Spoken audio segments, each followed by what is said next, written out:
to Honorable Mr. Justice Vasheist Kokaram, Judge, Court of Appeals, Supreme Court of Trinidad and Tobago, our esteemed guest speaker of the day, Honorable Judges, other esteemed guest faculty, hosts, dignitaries, enthusiasts of mediation, mediators, mediator advocates, students, and fellow participants from across the globe at different time zones. I welcome each of the participants on behalf of Nivaran. I thank you all for joining us. I, Smita Shukla, certified mediator and advocate, Supreme Court of India, I'm your host on the 8th day of 6th International Virtual Mediation Summer School 2025, organized by Nivaran Mediators Supreme Court of India in collaboration with Commonwealth Lawyers Association and Singapore International Mediation Center, SIMC. The word Nivaran means panacea, panacea for all problems and issues. Nivaran has been continuously, consistently, and relentlessly working through educations, research, advanced training, seminars, lecture series, workshops, summer schools, interactive sessions, revolutionizing the practice of mediation as a tool for all conflicts and dispute resolution. Nivaran leads the way in integrating mediation into evolving global justice landscape for a more peaceful and just world.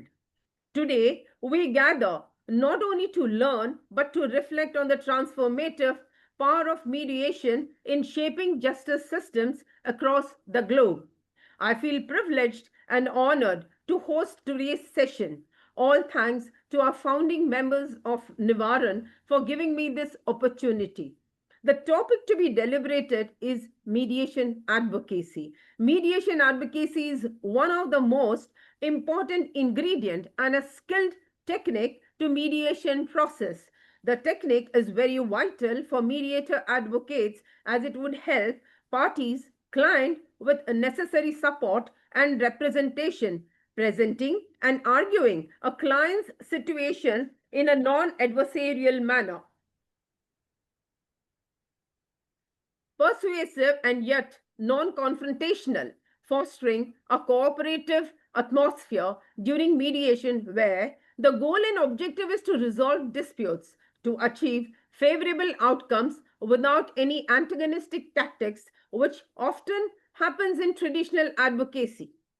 To successfully collaborate and find common ground between parties, a deep understanding of clients' needs and ability to communicate those needs effectively both to the mediator and the opposing party is very important. To successfully execute mediation advocacy, I feel and firmly believe that the advocate mediator plays a pivotal role at three stages: pre-mediation, during, and post-mediation.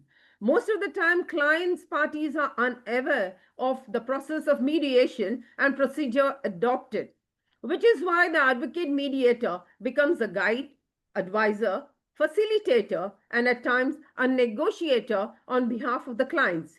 Before I hand over to our guest faculty who would deliberate on today's topic, mediation advocacy, I would like to inform the participants that the session would run for about 60 flexible minutes, 30 flexible minutes by our guest speaker, followed by question and answer for 20 minutes. I would request the participants to write their questions in the chat box or may raise their hand. I would also request all the participants to keep the self-assessment scores handy for interaction by our guest speaker. After introduction of our distinguished guest faculty for the day, I would then invite him over to enrich us with his expertise on mediation advocacy. Justice Kokaram is a champion of mediation. He strongly advocates for peace jurisprudence and collaborative justice, which he refers to as super vaccine, emphasizing the need for humanist approach to justice that prioritized peace and coexistence over individualist conflict, emphasizing mediators' role in fostering social peace and community development. Justice Kokaram actively promoted mediation as a means to achieve sustainable development, particularly in the context of UN's Sustainable Development Goals. He propagates humane-centered approach to justice and advocating for mediation as an alternative to adversarial legal systems to foster peace and social cohesion. Justice Kokaram is a prominent figure in the Caribbean legal landscape for his work in mediation and judicial settlement conferences. Justice Vasheist Kokaram has long stood at the intersection of adjudication and transformation of both constitutional clarity and humanist centered justice. His contribution to mediation, especially in the Caribbean context, have reshaped how courts embrace reconciliation over retribution. In welcoming him, we not only honor his legacy but open our minds to his perspective, peace jurisprudence that transcends borders. Justice Kokaram is referred to as the peacemaking judge and a judge who settles than who decides. Justice Kokaram, before being elevated to the Court of Appeals, Supreme Court of Trinidad and Tobago, served as a judge of the High Court from 2009 to 2020. Prior to elevation to the bench, he was partner at MG Daly and Partners, specializing in industrial relations, public law, international trade, and mediation. He was also a community mediator appointed under the Community Mediation Act from 1998 to 2005. He served as a temporary High Court judge in 2006 on a backlog reduction project in which he began the use of judicial mediation. Justice Kokaram was the chair of the Court Annexed Mediation Pilot Project in 2010 and currently a member on the ADR Implementation Committee in the Supreme Court of Trinidad and Tobago. He is a certified judicial trainer, UCL Judicial Institute. He has conducted JSC sensitization and training sessions for registrars and judges. He is also a judicial settlement officer from 2009 till date, conducting judicial settlement conferences in commercial, family, and appellate matters. As a chairman of the Mediation Board of Trinidad and Tobago from 2010 to 2018, he advocated the use and application of mediation as a means of developing a more peaceful and productive society. He led several public educational campaigns on mediation from 2010 to 2018 at the Mediation of Trinidad and Tobago, which convened several national annual mediation symposia and produced publications on mediation and certification. In the role as a tutor in civil practice and procedure, he promotes the development of settlement plans as a key component in the attorney's pre-action and case management strategies and the development of collaborative law practices. In March 2022, he launched the Peace Jurisprudence Clinic, the Healing Hub, as the component legal aid clinic at the Hugh Wooding Law School. Justice Kokaram is a member of the Singapore International Center Specialist Mediator Panel, Caribbean 2024. Sir, your legacy is already shaping tomorrow's mediators and judicial thinkers across continents. Sir, may I now invite you to the floor to share your reflection on mediation advocacy. Over to you, sir. Thank you very much, Smita. Are you hearing me clearly? Yes, sir. Yes, perfect. Thank you so much. I'm humbled by that lovely introduction. And thank you for the privilege to address such a distinguished and eclectic group of mediation experts, mediation advocates, and peacemakers. Good morning, good evening, wherever you all are. Allow me to congratulate as well the members of the Navaran group for hosting this very insightful lecture series, which has grown in popularity. I was mentioning that, numbers are just growing every year. And my presentation follows some very thoughtful presentations this week. And I have some large shoes to follow, like Jawad and Brian's and JP's and others. And let me just share my screen with you so that we can get to my topic, which is the mediation advocacy, which I have reframed, if I can use the mediation language. Let's see. This thing gets into the paper, it'll kill us. All right. Hold on. Let's see if I got that correct. All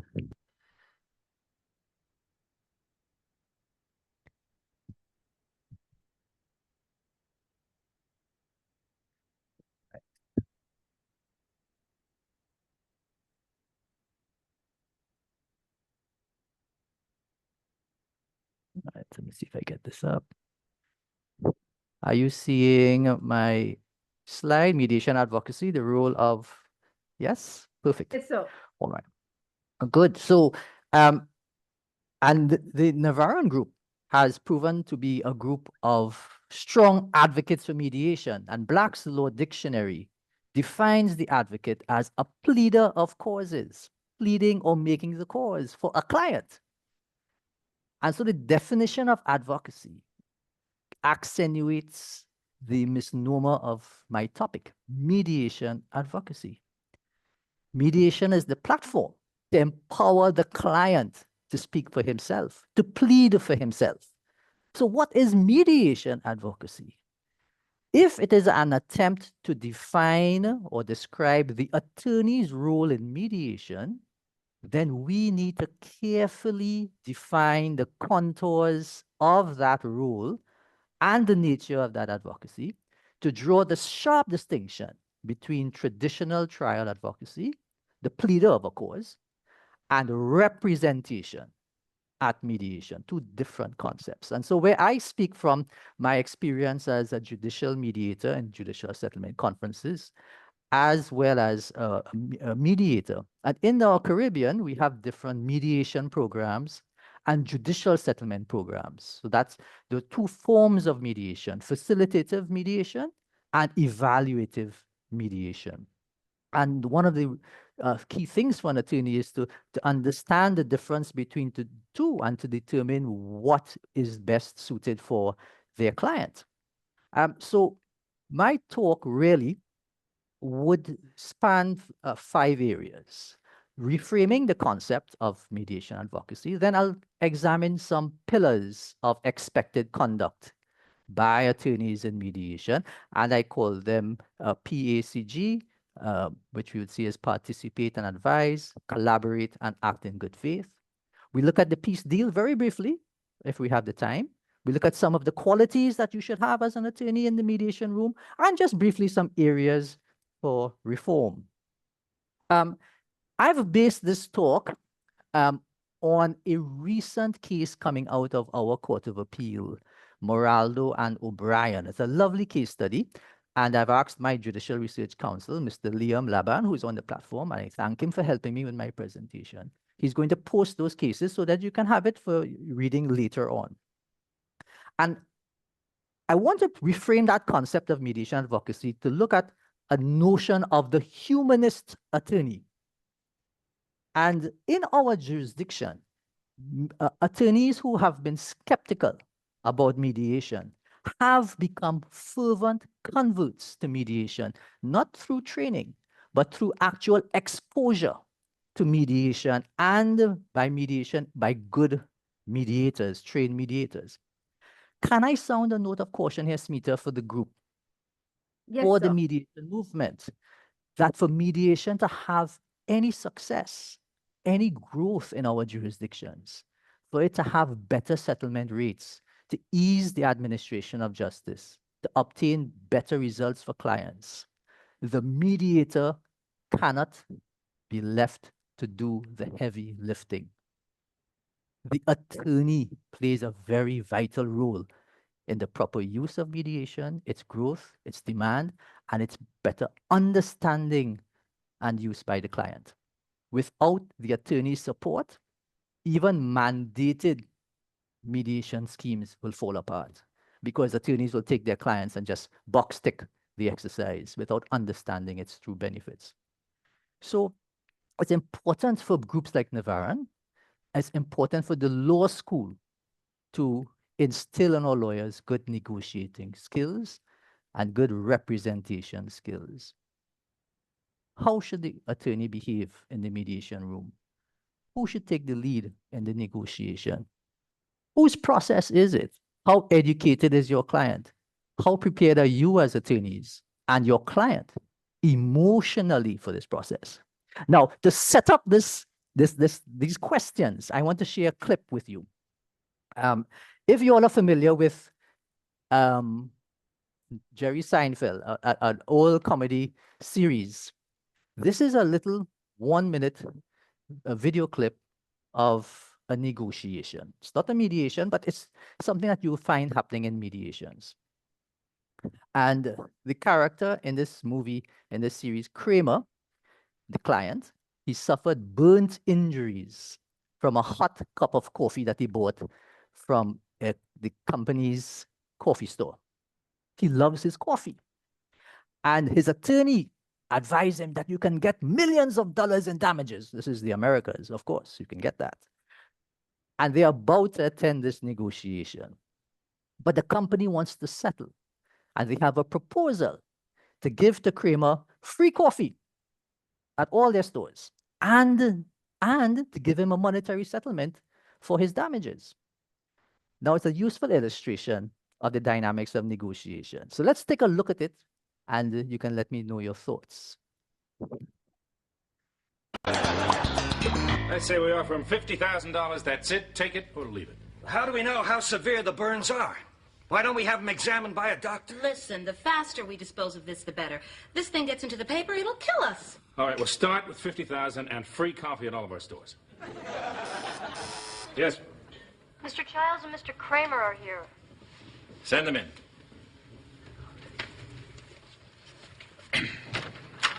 Gentlemen. So those of you who don't know, the guy on the left is the lawyer, and the guy on the right is Kramer, the client. So let's see how this negotiation goes. Gentlemen, come in. Now, we don't want to take up much of your time. Let's make this short and sweet. Right? We're prepared to offer you all the free coffee you want at any of our stores throughout North America and Europe. Plus, I'll take it. That's the look on the attorney's face. Now, any thoughts about that? Any thoughts about that? As mediators and mediation experts in the room, we know here's a company who wants to save their reputation. That's an interest. Here's a client who loves his coffee. That's an interest. So we have a win-win. We have relationship being nurtured. But for an attorney who promised his client millions of dollars in damages, how frustrated is he? What role did this attorney play? Did the client receive proper advice? Should he have waited to hear the other side of the offer? He didn't get any money from this. Was this a good deal? Any thoughts? I know we have limited time, but put your thoughts in the chat and we can come back to it, Smita, Yes. unless there's someone who would like to say something. So, some observations. First, is advocacy a suitable term for the activity that we expect from the attorney? Or does it lie in contradistinction to the collaborative model of mediation? And I think mediation advocacy really is a term coined from the adversarial landscape. It's a counterfoil to the attorney's role at a trial. And we have taught in all our schools trial advocacy. But the key merit of advocacy is often characterized in our trial learning of uncovering the truth in cross-examination. But at a mediation, determining truth. For example, was Kramer even actually injured? They wanted to do an examination. They said, forget that. Truth. Who is right? Who is wrong? Legally. Finding historic truths. Seldom play a role in the mediation room. But what actually is happening is parties are reasoning together, collaborating to fashion a viable future for both of them with their lived realities and lived interests and needs. And so from advocates trained in normative jurisprudential adversarial models, there could be an aversion to participate in mediation.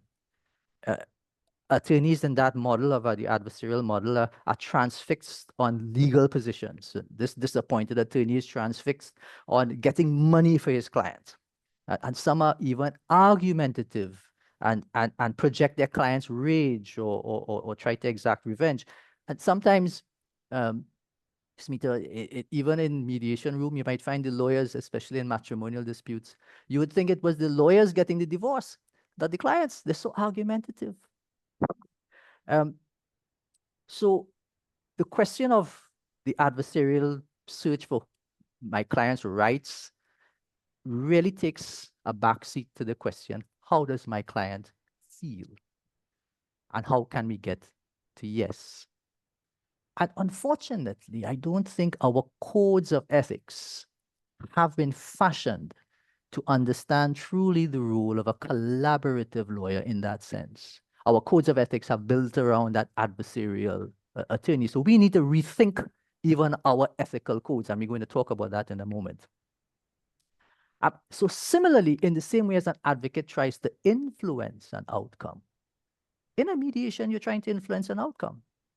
But the art of persuasion is the art of being open, honest, helpful, collaborative. The key thing the attorney and the client is trying to do, and the attorney is training his client to do, is to build trust and respect. So another thing, observation I'd like in terms of reframing the concept is that mediation is now not your last resort. It is your first resort in the litigation scheme. It is infused in your legal practice. In fact, pre-litigation mediation is the ideal. Think about the health system for a moment. Think about it. We bemoan in our health system persons with diabetes, heart problems, high levels of stress, and cancer, maybe. Some of these things may have been not genetic problems, may have been lifestyle choices. In our judiciary, we're seeing disputes arising because of lifestyle choices on how we deal with conflict. So if the attorney is trained to embrace conflict as a positive method of trying to teach clients to adapt and to grow and to nourish and build a platform for development, we will see the growth of a new type of advocate. And in the Moraldo case, which we'll be posting online, the attorneys were asked the question, what role does the attorney play? And this was the response. The response was that you don't really have a role to play. You just let the parties trash it out. And if there's an agreement, you just look it over. Someone says you don't even have to show up in the room. So the different perspectives as to what role an attorney should play. And the Olivia Rundle has this broad spectrum of attorney's role, from being an absent advisor, advising the client, let the client go alone to the mediation room. And I do know some programs encourage that type of participation. It's and then you have at the extreme end, opposite end, where only the attorney speaks. And I've seen that type of mediation in California, where it really is the client is there, but just nominally. It's almost like a courtroom discussion. We in the Caribbean have been trying to promote the mediation advocate or the mediation, the humanist attorney, that peacemaking attorney, as the supportive professional participant. You have an equal place at the table, but you have to understand your role. So if we can give some thought and some deeper introspection to the role an attorney will play in mediation in a legal profession as a healing profession, I think we start to unlock and decode a different type of attorney altogether. And in my view, mediation, I think we all agree, is a direct path to justice. It's a direct path to the rule of law, to promoting peace. We are seeing the elements there already of the development of what we know as peace jurisprudence. For system administrators and our judiciary, when we promote court and ex mediations, they will look at mediation as just a numbers game. Obtain settlements, get rid of the backlog. It's about the numbers. That is falling back into the trap of negative peace, just bringing an end to a dispute without decoding a dispute and promoting positive development and transformation in a dispute, positive peace. And so I've looked at mediation as a process to promote positive peace results. And it synergizes with our peace jurisprudence concept as a process where the law places the concept of positive peace as an outcome, simply beyond simply the legal end of a dispute. It recognizes that attorneys play a role of leadership in creating the environment for positive peace, for the peaceful change in the lives of disputants.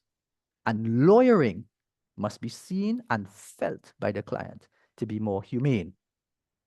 So mediation then creates the search for self, the control of self, the control of the client of his inner emotions, a higher emotional intelligence, encourages rational thinking. It is the ultimate panchayat. It is a communal circle. We say the client takes center stage, but the client himself must be reconditioned and prepared by the attorney for mediation. The mediation is not an avenue to fight. It's not an avenue to give up. It's not an avenue to just simply forgive. It's a platform for deeper enlightenment and self-healing. And so that's why I think these are the elements then of a humanist attorney, in contradistinction to that term of the mediation advocate. Someone who's mindful of the effect of the law on one's client, focused on achieving peaceful outcomes, more collaborative and problem solving, and view your profession as a healing one. So not litigative victory, but a just peace agreement is the aim of social justice. I've based some of these theories on the ultimate humanist attorney, I think, of the great Mahatma himself. So let's come to this aspect of our talk, that case study, Moraldo and O'Brien. It's a very interesting story. Typical, a land dispute. All right. And I have a picture of the house, a dilapidated house that these cousins are fighting over. Moraldo is fighting for possession. Sandiford is fighting for possession over this house. And it is a fact. It is a fact that Moraldo had invested only $300,000 in repairs in this house. That's it. That's the only investment. But Sandiford wants to get the house. So they go to agree. The court refers the dispute to mediation. And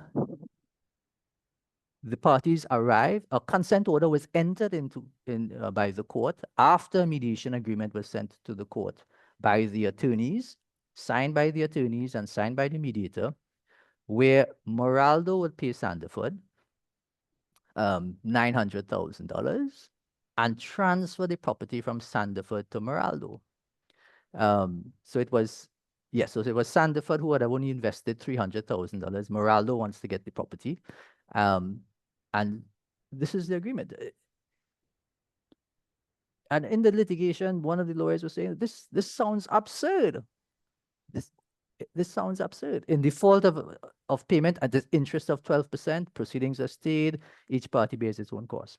Now, what happened after the mediation agreement was entered as a consent order, Moraldo changed attorneys and filed a new action to set aside this agreement on the grounds that she never gave consent to the terms of this agreement. I think it was it is the essence of buyer's remorse. She just changed her mind. But her case was that, look, I never instructed my attorney. And truth and in fact, she never signed the consent order. She never signed the mediation agreement. The attorney signed the mediation agreement on her behalf. A spin-off to that litigation was that Moraldo also sued her attorney who represented in the mediation room in negligence. Now, the High Court ruled that Moraldo did not make out her case, that she did not agree to these terms in the mediation room. So the evidence that came out demonstrated that there was an oral agreement. The mediator had actually written the terms of the agreement and took those terms away to draft it up in his office and then sent it back to the attorneys. Very strange and very interestingly, the mediator himself gave evidence in this trial. Both parties had agreed to waive confidentiality. So I'm just telling you both, I'm telling you mediators out there, if you think that you're covered by confidentiality, hold on. Both clients waived confidentiality, brought the mediator to court, and he was very convincing. I mean, he had no interest to serve, and the mediator was firm. These are the terms. They had agreed, and he drew it up and sent it to the attorneys. The Court of Appeal recently, a few weeks ago, had agreed with the trial judge that Moraldo did arrive at an agreement, and that the mediator's evidence is to be believed. And that she had consented to the terms. However, one of the Court of Appeal judges sounded an alarm that this would never have happened had they had followed the proper practice where the parties themselves signed the agreement at the mediation room. So I raise this, and we're going to talk about it now in the context of your role at the mediation. We learn from this the whole question of proper client preparation. Was Moraldo properly prepared for this? Did she go home afterwards and spoke to the family members and they all criticized her for entering the agreement and she changed her mind? Execute your agreement in the mediation room. Proper communication is critical. Properly communicating the terms of the order, the agreement to the court, and the need for proper following up. It also tells us that there's a lurking danger for courts entering consent orders in chambers without hearing parties. So that may be a lesson for our courts as well. So this case demonstrates how a mediation could go all wrong by attorney misunderstanding their rules. So we have about maybe 15 minutes, and let me go through, Smita, these key concepts for mediators. First, understand your 4 distinct rules. You are a legal expert, but you're also a collaborator. You take the lead in trying to make your client understand what this mediation process is about, and you counsel and you educate. There are, I think, 3 core duties that would guide this humanist attorney in the mediation room, which we can probably think about in framing formal codes of ethics. The duty to inform and advise and participate, all right? The duty to collaborate and the duty to act in good faith. What do we mean by the duty to advise, inform, and participate? Providing advice to the client, encouraging participation, playing that active role in mediation. We'll come to what that active role looks like, and being mindful of the process, benefits, and methodologies. The first thing an attorney must understand in our litigation landscape is that if they want to adopt an adversarial stance and advise clients don't go to mediation, there is a huge risk that there will be an adverse cost order made against the client for refusing to go to mediation. So that's the first thing the attorney must understand and educate their client. And we have a number of cases on the question of unreasonable refusal to attend mediation. And Smithy, I will be sharing these slides with the audience, so I won't go through all of the things. So I'll just, because of the interest of time, just make some of the points coming out of it. So that in our rules-based system and the CPR, civil proceeding rules, the conduct of the parties is examined by the court to determine who should pay the cost. So if you are successful in your litigation, you've obtained relief. If the court is of the belief that in your conduct, you unreasonably refuse to attend a mediation, you can either get no costs or you may have to pay the other side costs for the litigation, even though that you won. And these are matters that were discussed in Horsley and recently considered and reversed in Churchill. Interestingly, in England, we now have the litigation landscape, but the court can order you to engage in ADR. And so for an attorney who has been ordered to attend mediation, the attorney's mindset must now turn towards the client and advise them on how do we approach this. Also, for the attorney must be aware that they can be penalized for delay in giving consent to mediation. They can be penalized for failing to turn up at the mediation room. They can be penalized where a party rejects an offer of the Court of Appeal to engage in mediation. And I should also mention that we do have mediation in Trinidad at the appellate courts. And we can talk some more about that in our Q&A. And costs can be ordered on an indemnity basis. So I would advise attorneys take in front, as we say in Trinidad, and advise the client when you have a case, look, we are going to refer this matter to mediation. And so is this case right for mediation? What should the attorney consider? And these are some factors to consider. What is the real dispute between the parties as distinct from the legal battle? So for example, Kramer, the real dispute was his love for coffee, his need to continue to enjoy his beverage without harm. Legal dispute, question of negligence, duty of care. Is the choice consistent with giving effect to the overriding objective? What are the cost benefits? What are the obstacles to negotiation?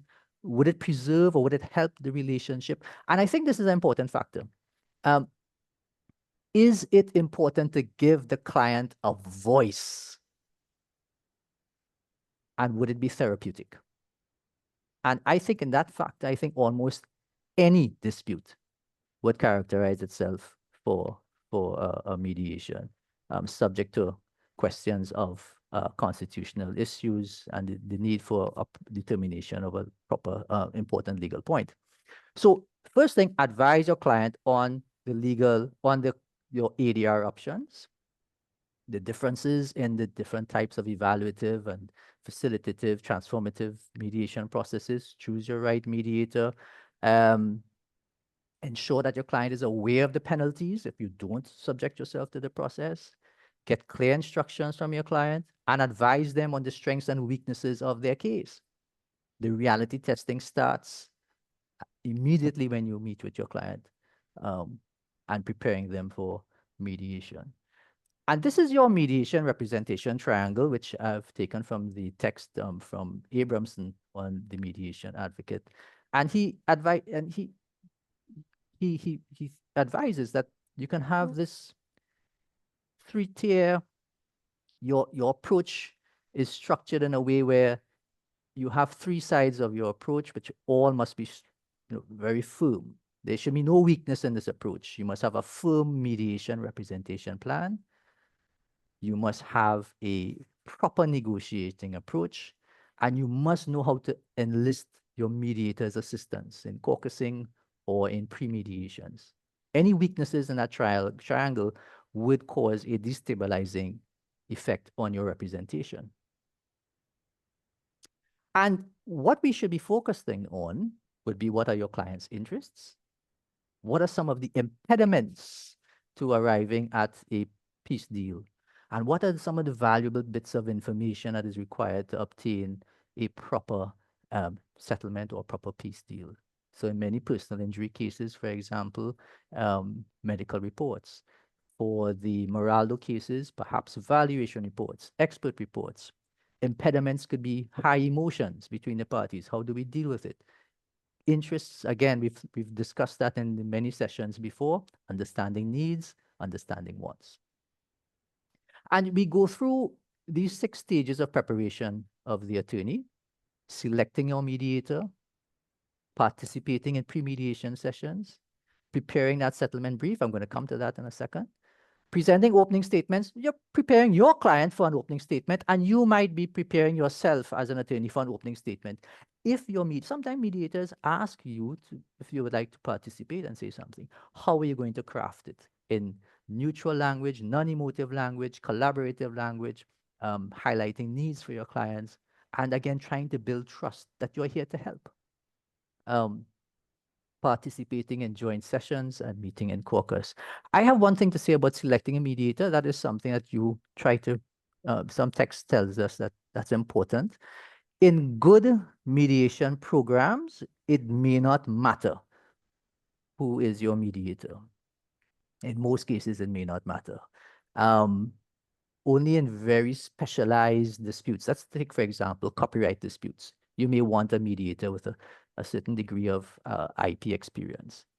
But in our program some time ago, the mediator who had got most of the cases was a mediator with a theological background.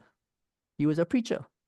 So maybe parties liked a mediator to come and say some prayers for them and so on. So who knows? So it's communication and people skills. That's the key ingredient.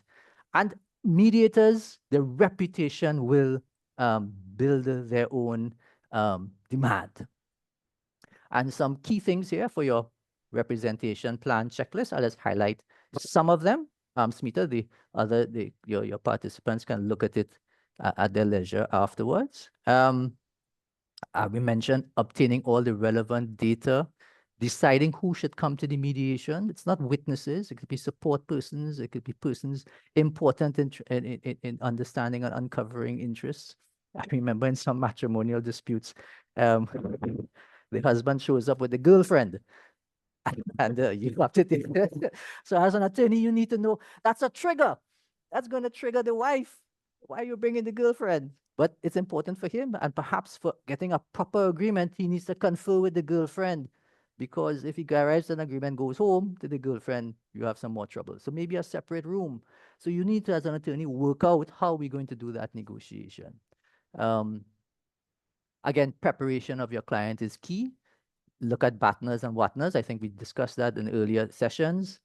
Explore non-monetary aspects. I've always emphasized that with attorneys. When we're stuck, think about non-monetary. Take your mind off, like in that Kramer attorney. It's not about the money. What else? Apologies, employment. Think about other, be creative. Your settlement briefs. In most cases for mediations and in evaluative mediations, judicial settlement conferences, we ask for these briefs. We ask for them to be short, focus on practical issues, focus on what options are available, map out the conflict and your solutions, and put your own justification or rationale for those solutions. Highlight what are your without prejudice offers, send that to your mediator, and any document you think would be important for the mediator to better understand your client's story. Expert reports are always very important. Just a very short clip, Smita, on the duty to collaborate. And you tell me whether this is a good collaborating lawyer. They're negotiating here in a family dispute. So let's see what this family negotiation looks like between these two lawyers. Don't try to bait me, Miles. Now, if you have a proposal to make, let's hear it. Well, at this point, my client is still prepared to consider reconciliation.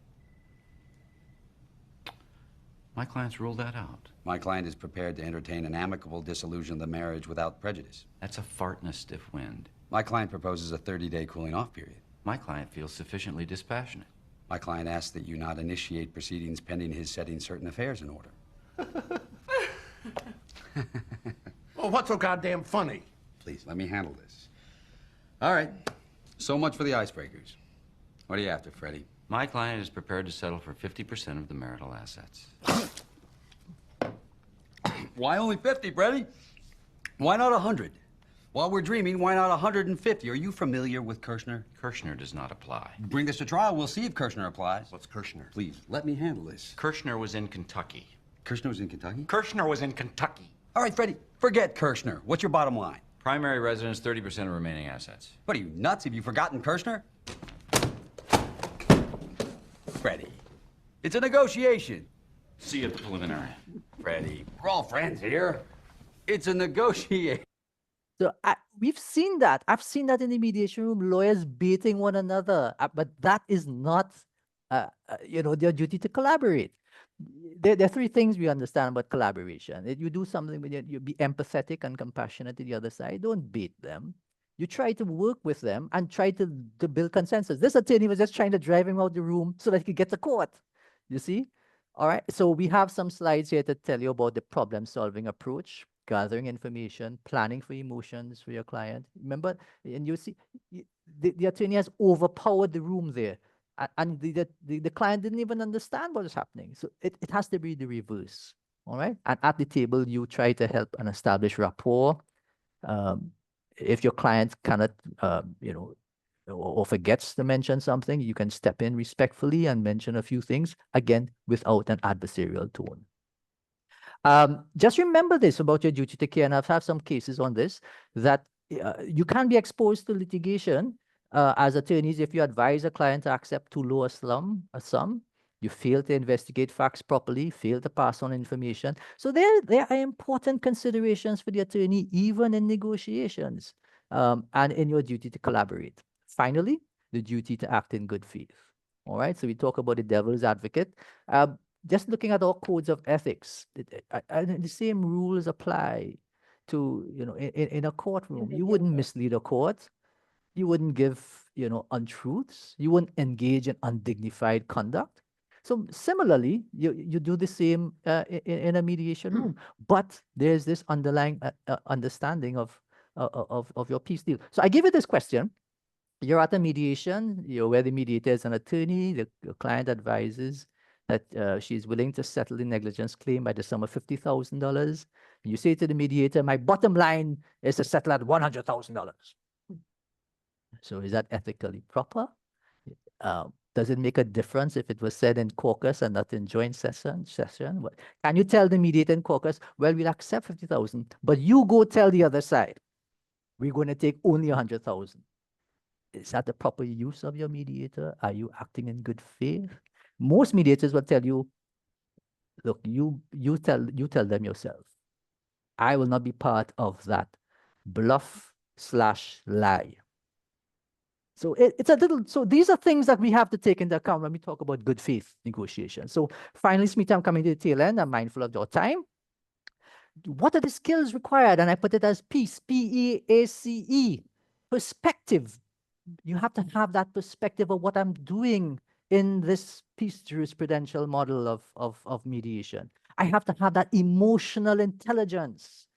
I can't be barring and sparring with the other side. I have to be aware of what's happening with my client, with the other clients as well. I have to bring an attitude that resonates with building trust, resonates with building rapport. I have to be creative and communicate properly, and I have to enlighten my client. I have to ensure that my peace deal actually brings some positive transformation. PEACE, if you remember that. On the fair deal, going back to Kramer, was it a fair deal? Just remember, there's some case law on consent orders, going back to Meraldo, that can be set aside. And I think if you look at that case law, it will tell you on the same grounds that consent orders can be set aside, it sets a boundary for your conduct. So a consent order could be set aside for misrepresentation. So ensure that you have all the facts. It could be set aside on the grounds of duress. Ensure your client is properly informed, is soothed, is prepared for your mediation. It can be set aside for material mistake. Ensure that your client has all the facts available, that we have trusted the process, we have full disclosure. Finally, then, Smita, come to the end. Just some reform ideas for you to think about. Again, perhaps rethinking our code of ethics to start redefining and adding these codes of expected conduct for the attorney in the humanist attorney. There are some jurisdictions that have mediation immunity. Mediators are immune from negligence, and maybe that's a good thing, or may not be a good thing, but you can look at that.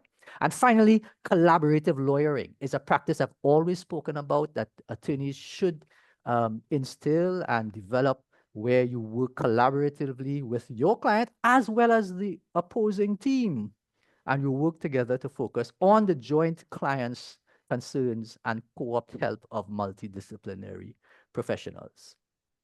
So we have maybe a little time for a test. We've looked at Smita. Thank you so much for sharing a little poll around, and that is a checklist that we've devised.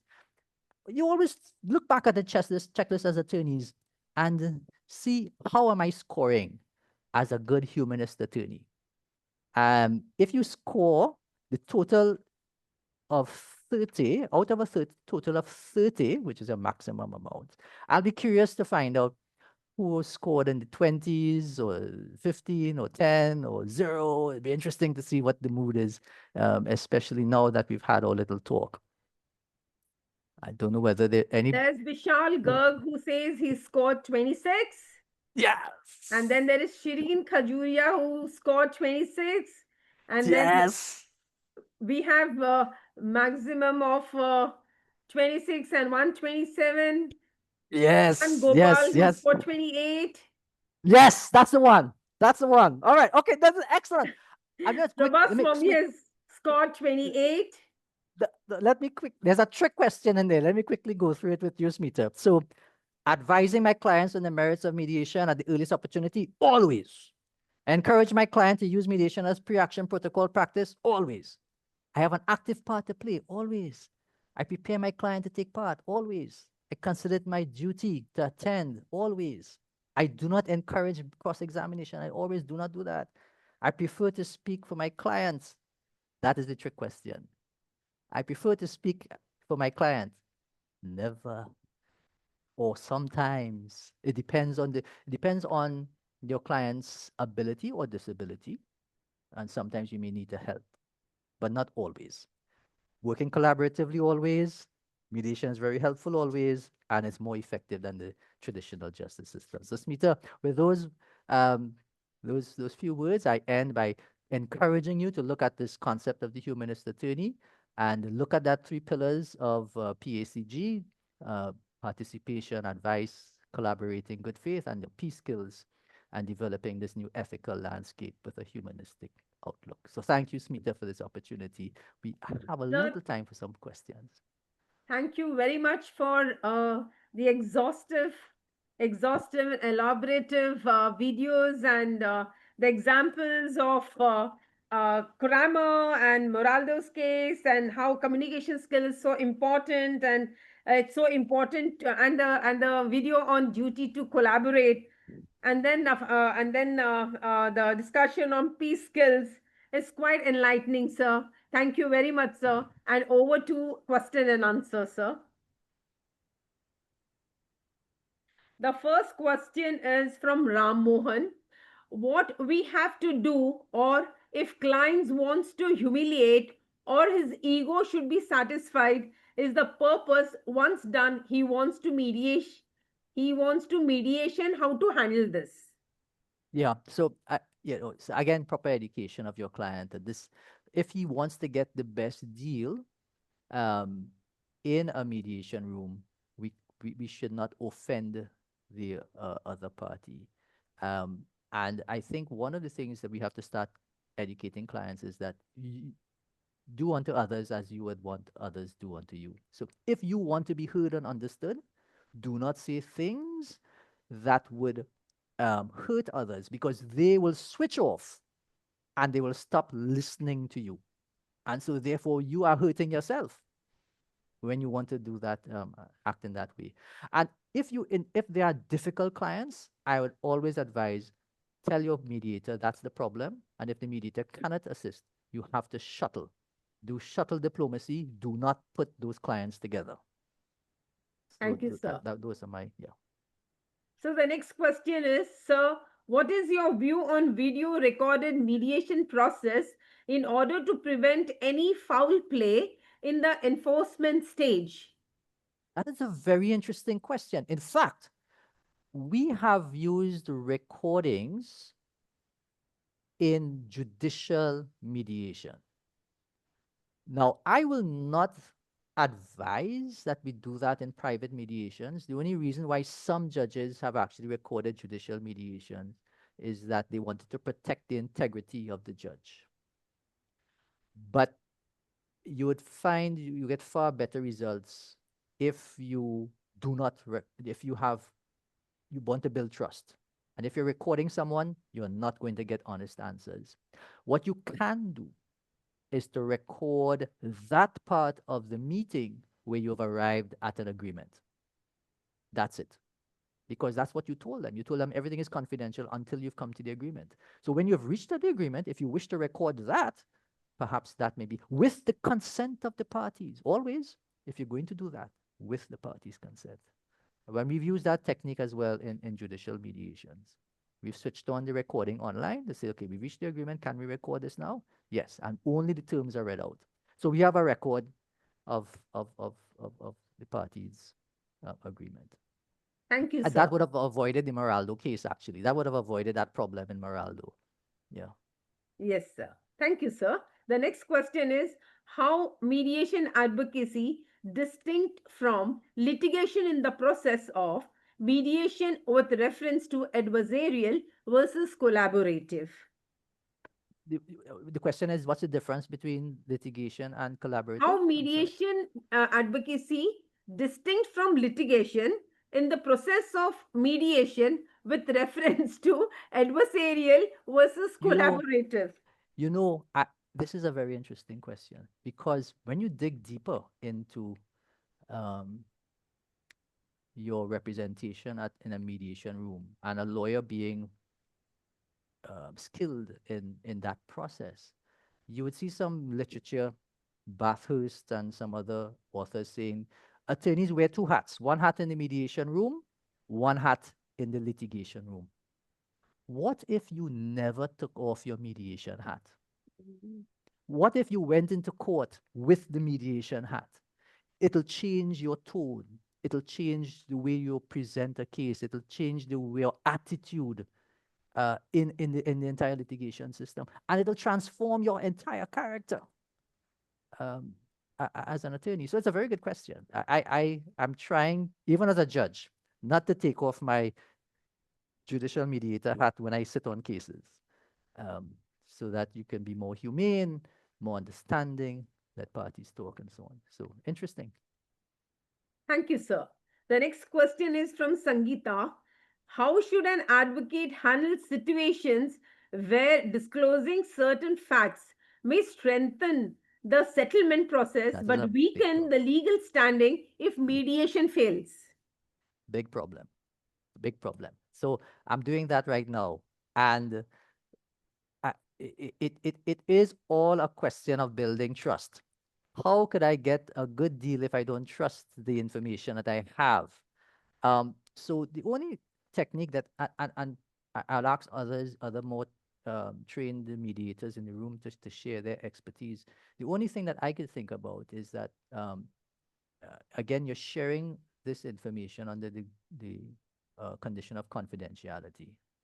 And if the attorney could say to the mediator and to the other, we're creating two baskets of documents.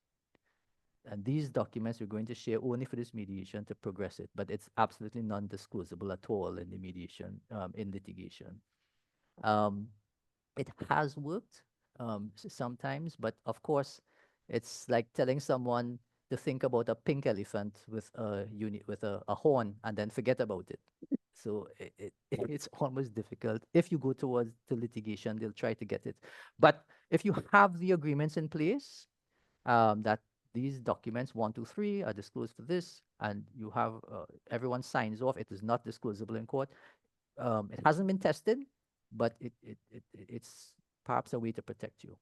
That's the only strategy I've thought about so far. But I'm sure there are other strategies. Thank you, sir. The next question comes from Mehek Gupta. She says, given the multiple roles counsel playing in mediation, especially as both an advisor and an evaluator, how does one maintain neutrality and avoid unconsciously influencing the client's decision making? That's a loaded question. So we have advisor, we have educator, we have counselor. And the good attorneys who have come to my room are really good support people. And I see them talking to their clients and counseling them to, give and take. Let's go down 5,000. let's think about going down a little more. But at a certain point, you have to be emotionally aware to step back and say to your client, we've reached a point. This is your deal. I want you to consider all the ramifications. Consider the negative, your partners, your what. This is your baby. If there's somebody you need to consult, your wife, let's go and talk to them, and you make your decision. So there's a point that you have to pull back and make sure that you have not influenced that outcome. Otherwise, we go right back to the Moraldo situation and say, well, it's not my deal. Thank you, I sir. hope that answers the question. So the next question comes from Sakshi Priya. She says, good evening. As mentioned by Lordship, that even a priest's prayer could have a role in mediation. How can cultural or spiritual elements be integrated into the process in a way that supports all parties while maintaining the mediator's neutrality? Well, perhaps that person could explain that some more, but you have to be aware of cultural nuances, and you have to be aware of in our mediations that we've done, there are certain religious backgrounds that might be of assistance in resolving a dispute.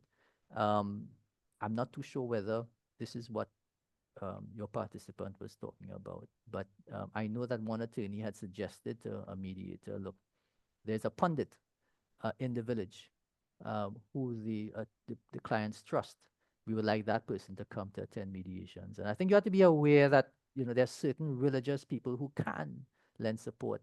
Of course, that person will have to know their role, and that's something that the mediator, you would invite the mediator and the pundit to have a discussion before engaging the parties. So I have actually seen mediations where you have almost like a panchayat. You have the mediator and a pundit and someone else, leading the conversation.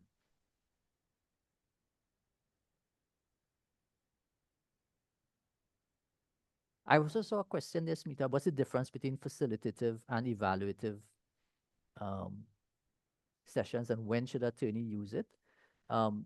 We've always said to attorneys, try to use your mediation, facilitative mediation, at an early stage of your dispute, pre-litigation, early stages of litigation, maybe after your defense is filed, or after disclosure. That's your latest stage. It's ready for venting, for emotions, treating with that. Evaluative mediations are better. What judicial mediation is an evaluative form of mediation. We found it better at an advanced stage in the litigation, after disclosure, maybe after witness statements, so that you have a proper reality testing by a judge if it becomes necessary. Yeah. Thank you so much, sir. So we have the last question. Who will be a better mediator? Mediator who sails in troubles, mostly in life, or mediator leading a peaceful and pleasant life?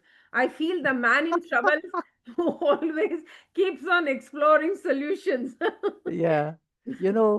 After a while, you get to enjoy pain. I don't know if that makes sense as a mediator. And you ask more questions and you get deeper into the emotions and you start enjoying understanding people. So yeah, sailing in trouble maybe. Maybe it's something. Uh, Thank you so much, sir. yeah. Since we are running out of time, any Yes. questions maybe put up on the chat box, and this will be forwarded to our guest speaker, and we'll await all the answers at the end of the session. I On saw a behalf of question on Nivaran, sacred pact. Sorry. I saw a question on sacred pact. I think that was an important you want question. to You take have this it there? question, sir? Just that question, because it may be an what question is it? I'll just let's read the question for you, sir. Since it just runs away. Oh yes, it also, something about a consent order being a sacred pact. I don't know what the question is, but just to emphasize to attorneys It that says it's by Tripura Jangam. In light of the principle that consent orders are considered a secret pact and can only be set aside under limited grounds such as mistake, misrepresentation, fraud, or duress, how should a mediator ensure that the agreement reached is truly voluntary and ethically sound, particularly when parties may not be legally represented? What safeguards should a mediator employ to uphold the integrity of the process while maintaining neutrality and avoiding Yeah. Yeah, I understand the question. So, I mean, this is the question that most mediators will face. How do we ensure informed consent to prevent this consent order event or mediation agreement from being set aside? Um, Again, that's a cause for a lot of emotional intelligence on the part of the mediator to ensure that your parties understand the agreement. If parties do not, if one party is legally represented and one party is not, you do have a difficulty there to ensure that there's a proper balance of power. You should take a break after an agreement is, well, perhaps initialed, and advise the clients to seek legal advice and come back, and perhaps include a clause in that party's agreement that they have obtained legal advice and voluntarily entered into the agreement. And those are just some thoughts, Smita, to help in such a situation. So thank you very much. Thank you so much, sir. On behalf of Nivaran, Commonwealth Lawyers Association, and Singapore International Mediation Center, SIMC, I express my deep gratitude for your powerful insights and for illuminating discourse on the ethical dimensions and core duties of mediator advocates. Your insights, spanning the preparatory, active, and post mediation phases, have profoundly enriched our understanding and reaffirmed the noble responsibilities that accompany this role. Your emphasis on integrity, empathy, and procedural fairness has not only enlightened us but also inspired a deeper commitment to uphold these values in our own practice. Thank you for guiding us with such clarity and conviction. Thank you, sir. Before we close the session, I would like to invite you all for the 9th day of this summer school session.